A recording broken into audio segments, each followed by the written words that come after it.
इस माँ ने मेरी पूरी जिंदगी का तजर्बा ही गलत साबित कर दिया।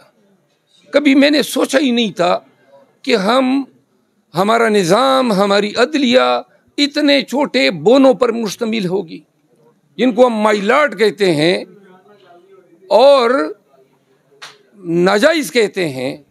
क्यों हम ये माई लॉर्ड तो ना हमारा सिस्टम है, सिर्फ कॉमन लॉ जुरिस्डिक्शन होने की वजह से हमने ये इस्लाह अपनाई हुई है कि मैंने ज़िंदगी में जितनी भी जिहाद किया है, जंग लड़ी है, कभी मैंने दाएं बाएं किसी से हिम्मत नहीं ली है। खुद अपने अंदर अपने तई अपने आप पे मैंने इन्हिसार करते हुए फाइट किया है। हर एक ने ये करना है, ये नहीं देखना है कि फला निकल रहा है या नहीं निकल रहा है, मैंने निकलना है या नहीं, ये उस शख्स ने फैसला करना है। और खौफ अगर आपको कोई तोड़ सकता है तो वो आप खुद हैं, कोई दूसरा आपको नहीं तोड़ सकता है। देखिए, ये अब हमारी जंग कानूनी जंग नहीं है, ये अदालतों में अब नहीं लड़ी जाएगी। खान ने खुद कहा था, आप सर्च कर लें, कि मुझे इंसाफ पाकिस्तान के अवाम दिलाएंगे। तो लिहाजा एक पंजाब को उठने दें, सब बातिल मिट जाएगा। एहद करते हैं, आप भी एहद करें, कुछ भी हो, कोई भी मुश्किल आए, कोई भी तूफान आए, कितना ही जुल्म जबर हो, खुदा की कसम अगर गोलियां बरसाएंगे, देखेंगे कि सबसे पहले सीने पे मैं कहूंगा। और इस कौम के लिए पाकिस्तान के लिए ये हमने तहैया करना होगा। एक दफा की मार है, मुद्दत तो ये अपनी पीठ से लाते रहेंगे। हमने इबाद फारूक की बेटी की मिसाल आपके सामने है। यानी वो बच्चा जो बिल्कुल एक फरिश्ता था, एंजल था, और उसके साथ क्या नहीं हुआ, सिर्फ सियासी बुनियादों पे। जिले शाह की मिसाल आपके सामने है। फिर आप देखिए, हमारी जो खवातीन है, 5-6 महीने इनको हो गए हैं। खदीजा शाह को मर्डर केस में कोयटा में ले गए, पहले पेशावर। यानी और जो बदबख्त जज इनका ट्रांजिट रिमांड देता है, अल्लाह तुम्हारे खानदान पे भी ऐसी ही तबाही लाए जिस तरह आप आमीन। फिर बार बार खवातीन छूटती हैं, जमानतें होती हैं, और जाके आप गुंडों की तरह उनको गिरफ्तार करते हैं। फिर आप देखें पंजाब की क़ियादत किस तरह खड़ी है यार। ये भी पंजाबी है ना। 6 माह से कितने लोग टूटे, कितने सरनगू और सरबसजूद हुए। वो भाई, ये खवातीन जो हैं, जो इस्तिकामत की पहाड़ बनी हुई है, पंजाब के लोगों, इन्होंने आपका सर फख्र से बुलंद किया हुआ है, इन्होंने पाकिस्तान का सर फख्र से बुलंद किया हुआ है। हमें फख्र है इन खवातीन पे, इस क़ियादत पे। और मैं कसमन कहता हूँ, जिस धरती ने ऐसे लोगों को जना है, वो धरती कभी भी हथियार नहीं डालेगी, वो उठेगी। यास्मीन राशिद कैंसर की मरीजा, उम्र उनकी देखें, और मैं किस किस की मिसाल न दूं। हमारे गवर्नर जो थे, फिर उमर सरफराज चीमा। जिंदगी में कभी हमेशा कामा और फुल स्टॉप का ख्याल रखा है। लेजिस्लेशन का मैं एक हिस्सा रहा हूँ, वेटिंग की है, ड्राफ्टिंग की है। कभी जिंदगी में सोचा ही नहीं था कि हमें यह डांस समझ के विच हंट करेंगे। रास्ते बंद, सड़कें खुदाई जाती हैं, और ये क्या है। पुलिस वाले आके, एक बाजवड़ में एक डीएसपी आया और मेरी गाड़ी पे इस तरह उन्होंने बानट पे जो है हाथ रख के और तान के खड़ा हो गया कि अगर जरूरत है तो मुझे रौंद के जाओ या मेरे ऊपर गाड़ी चढ़ाओ। और भाई, अल्लाह के बंदे, कौन सा हमने जुर्म किया है? हम तो जाके आवाम को, अपनी पार्टी को जाके कन्वेंशन कर रहे हैं, ये जुर्म है। तो क्यों कर आप मुझे डरा सकते हैं? क्यों कर मेरे ज़हन से मेरी 31 साल की तालीम और तरबियत निकल सकती है? ये मर तो सकता हूँ मैं, कम अज़ कम ये एक्सेप्ट ही नहीं कर सकता हूँ कि कोई जबर के तौर पे, FIR के डर से, गोली के डर से मेरे ज़हन से ये निकाल देगा कि नहीं, मैं सरनगू हो जाऊँ, हाथ खड़ा कर दूँ। वकील ये नहीं कर सकता है। और दुनिया के तकरीबन हर जुरिस्डिक्शन में हक़ हुक्मरानी अवाम का है। रूल ऑफ लॉ जो हैं, जो थ्योरी डेवलप हुई हैं, वो 19वीं सेंचुरी में मॉन्टेस्क्यू ने ये कहा कि जी, हक़ हुक्मरानी और रियासत का जो हक़ के एक्सरसाइज पावर का जो है, इनको रिस्ट्रेन करना या रेगुलेट करना, ये थ्योरी है रूल ऑफ लॉ की। उस दिन इंटीरियर मिनिस्टर ने बयान दिया और प्राइम मिनिस्टर केयरटेकर ने कि जी ये रियासत का हक है कि वो फोर्स को इस्तेमाल करें। अब ये इतना ब्लंट और इतना रेकलेस स्टेटमेंट है कि दुनिया के किस मुल्क में कोई हुक्मरान ये कहता है कि मेरा ये इख्तियार है कि मैं अपने अवाम पे ये फोर्स यूज़ करूं। ये फोर्स का इख्तियार आप अपने अवाम पे नहीं यूज़ कर सकते हैं। ये अवाम ने आपको दिया है, तफवीज़ किया है ताकि आप उनकी प्रोटेक्शन के लिए ये इख्तियार इस्तेमाल करें। दहशतगर्द के ख़िलाफ़ इस्तेमाल करें, हमलावर के ख़िलाफ़ इस्तेमाल करें, या हर उस शख्स के ख़िलाफ़ इस्तेमाल करें जो कानून को रोनता है। आप आके कहते हैं अवाम को धमका रहे हैं। इस माँ ने मेरी पूरी ज़िंदगी का तजर्बा ही गलत साबित कर दिया। कभी मैंने सोचा ही नहीं था कि हमारा निज़ाम, हमारी अदलिया इतने छोटे बोनों पर मुश्तमिल होगी, जिनको हम माई लॉर्ड कहते हैं और नाजायज़ कहते हैं। क्यों हम ये माई लॉर्ड तो ना हमारा सिस्टम है, सिर्फ कॉमन लॉ जुरिस्डिक्शन होने की वजह से हमने ये इस्लाह अपनाई हुई है, क्योंकि नाइंसाफ़ी की अब हम आदी हो गए हैं। मुनसिफों से हमें कोई तवक्को ही नहीं रही है कि ये कोई इंसाफ करने की सलाहियत रखते हैं। और दुख की बात यह है, कल जब सुप्रीम कोर्ट का फैसला आया तो जो ही कोई मीडिया पर्सन मेरे साथ था। अब आप ये देखें कि हम एक ऐसे निज़ाम में जी रहे हैं जहां सुप्रीम कोर्ट खुद कह रही है, यानी अपनी अदलिया पे अदम एतमाद हैं कि आप कहते हैं कि सिविलियन के ट्रायल जो हैं वो मिलिट्री ट्रिब्यूनल चलाएं। दुनिया में 2 ममालिक ऐसे हैं जहां ये चीज़ राइज है, एक है इजिप्ट मिस्र और एक है बर्मा। और हम अब तीसरे बनने वाले हैं। मेरी आज़ादी, चादर चारदीवारी का तहफ़्फ़ुज़, मेरी आज़ादी, आज़ार राय, यही तो बुनियादी हकूक़ हैं और ये दुनिया का हर आइन देता है।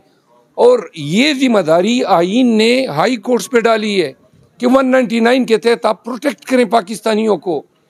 पहली दफ़ा इतने मार्शल लॉ गुजरे, पहली दफ़ा पाकिस्तानियों को सही मानों में प्रोटेक्शन की ज़रूरत पेश आई।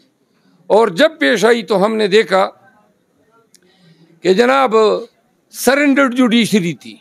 केपी में हम गालिब इसलिए रहे कि वहाँ हज़ारों की तादाद में अवाम भी निकले और फिर जब हज़ारों में लोग हो, किसी की जुर्रत नहीं होती है कि उन पे गालिब आ जाए।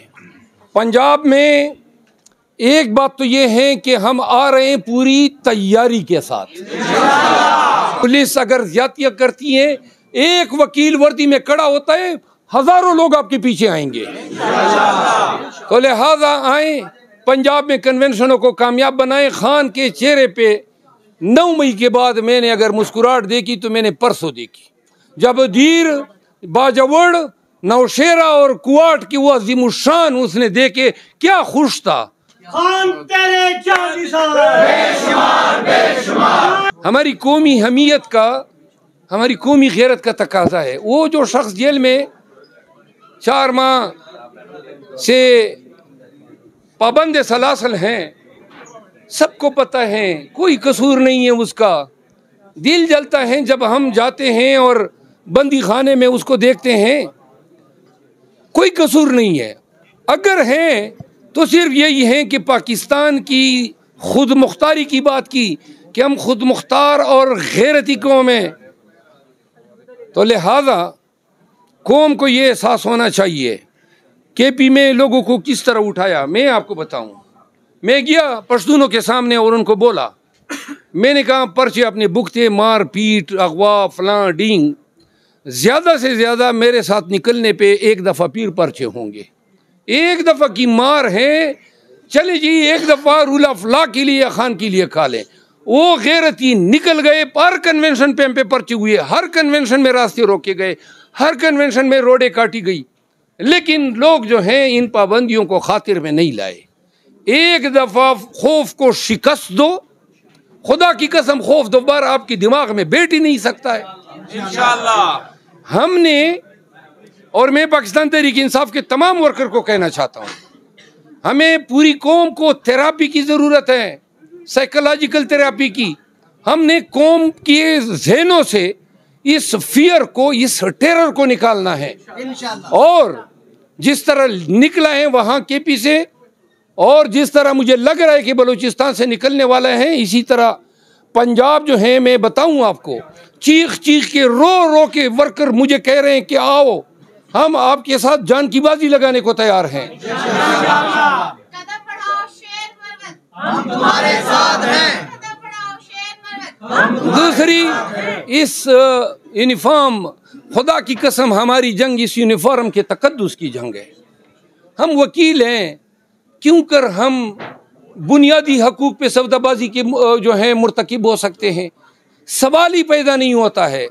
पंजाब के वकला को मेरी 10 बस्ता एक अर्ज हैं, ये वक्त गुजर जाएगा, ये टेस्टिंग टाइम, ये तकलीफ। 54 दिन हमारे पास रह गए हैं, सिर्फ 54 दिन। जिसके पास मोबाइल है, ये वर्कर के लिए हर वो वीडियो 20 दफ़ा शेयर करो ताकि लोगों के ज़हनों से इनको सुन के खौफ निकल जाए। और खौफ निकलता ही इसी तरह है ताकि लोगों का ये एतकाद हो कि भाई ये भी हमारी तरह जीते जागते इंसान है। किसका जी नहीं करता है कि जी वो आराम से जो है ये किसी और पे जिम्मेदारी डाल दे। कौम ने, इस रियासत ने, इस मुल्क के खुदादाद ने हमें क्या कुछ नहीं दिया। आज हम जिस मकाम पे पहुंचे हैं ये इस मुल्क के रहीने मिन्नत हैं। तो लिहाजा क्यों ना हम इस उम्र में इस कौम को वापस करें। हमारे आने वाले बच्चे जो वकील बनेंगे वो 10 साल बाद क्या कोर्ट करेंगे कि पाकिस्तान में ऐसा बुरा दौर आया था तो वकील सरनगू हो गए थे। नहीं होना चाहिए। और अगर पंजाब में ये इंसाफ है, मतलब ये भी सोचते होंगे कॉन्स्टिट्यूशनल पोजीशन पे आप बैठे हैं। और ये 3 एमपीओ के मैं आपको बता नहीं सकता हूं कि किस तरह हमने इंसाफ को रेजा रेजा होते देखा।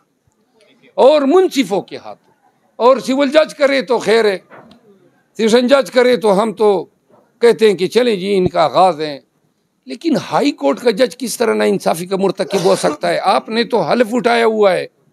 एनी हाउ, पाकिस्तान की लीगल कम्युनिटी के लिए इससे बदतर कोई हालात नहीं हो सकते हैं जो आज नाफिजुल अमल हैं। हमने ये दौर, इस दौर का कभी तसव्वुर ही नहीं किया था कि हमारी सोसाइटी, हमारा मुआशरा, और फिर मुझे ये भी, मैं तो बड़ा तारिक अजीज़ को अल्लाह गरीक रहमत करे, बच्चे थे हम तो जब वो पाकिस्तान जिंदाबाद के नारे लगवाता था तो मैं बचपन से उसके प्रोग्राम में उधर खड़े होके जिंदाबाद का नारा लगाया करता था। और जब तक उसका आखिरी प्रोग्राम था मैंने ज़िंदगी में ये नारा हमेशा उसके साथ लगाया।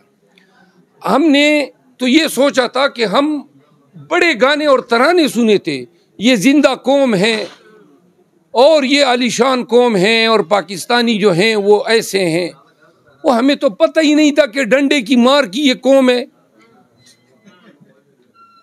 क्यों कर हम अगर हम कौम हैं, इकट्ठ नहीं है, जमगठा नहीं है, तो क्यों कर हम अपने तमाम बुनियादी हकूक से दस्तबरदार हो जाएं सिर्फ डंडे की वजह से, FIR की वजह से, पुलिस की वजह से? मुझे तो समझ ही नहीं आती है।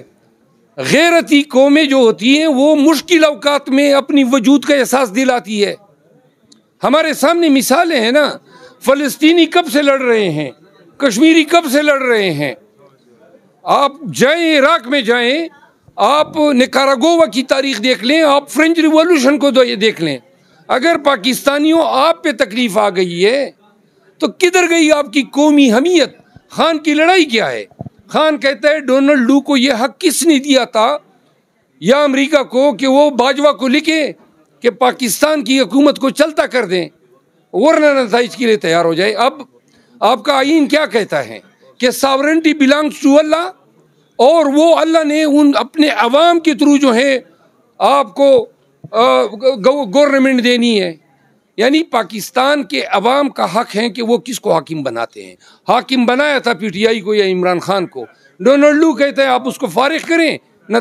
अब जो ही वो साइफर आता है, कल खान क्या कह रहा था, मैं दोबारा बताता हूँ, जो ही साइफर आता है जनाब अली उखाड़ पिछाड़ शुरू, कहीं पे बाप चला जाता है, कहीं पे हमारे 20 बंदे लोटे हो जाते हैं, कहीं पे MQM जो है चली जाती है, और अचानक एक हफ्ते में पूरा निज़ाम जो है वो सरबसजूद हो गया। और इसके बाद खान ने क्या किया कि हमारी हुकूमत को चलता करता गया। आगे क्या हुआ? आगे ये हुआ कि खान ने आके अवाम को बताया कि जी भी हमारी हुकूमत तो डोनाल्ड लू के इस लेटर की वजह से जो है वो डिज़ाल्व की गई या रिमूव की गई। अब साइफर केस ये है कि ये बात आपने बताई क्यों है, ये साइफर केस है। यानी कि इतना आप हमें बेगैरत बना रहे हैं कि जो हुक्मरान जिसको आपने हटाया उसका ये हक नहीं है कि आपके वोटों से बनने वाला मुंतखब वज़ीर आज़म उनको आपने हटवाया, और आप कहते हैं ये हक नहीं है आपको। आप ये कहते हैं आपका ये हक नहीं है। क्या ये तस्वुर कोई कर सकते हैं कि इंडिया में कोई किसी की जुर्रत हो सकती है कि इंडियन पॉलिटी में या डेमोक्रेसी में इस तरह इंटरफियरेंस करे? वो गैरती तो हमसे ज़्यादा ये हिंदू हैं, ये हिंदुस्तान है। फिर आप इंग्लैंड का कंसेप्ट करें, दुनिया की कौन सी वो बेगैरत कौम होगी जो कहेगी कि हाँ जी हमें हटा भी दें और लब भी नहीं खोलने हैं, और अब आप कह रहे हैं इसकी सज़ाए मौत है और सज़ाए। ये कानून और इंसाफ ये खिलवाड़ नहीं है, ये जस्टिस सिस्टम के साथ रेप के मुतरादिफ है। हमने देखिए हमारे ज़हनों से ये चीज़ें नहीं मिट सकती है। Rule of law, supremacy of constitution. मैंने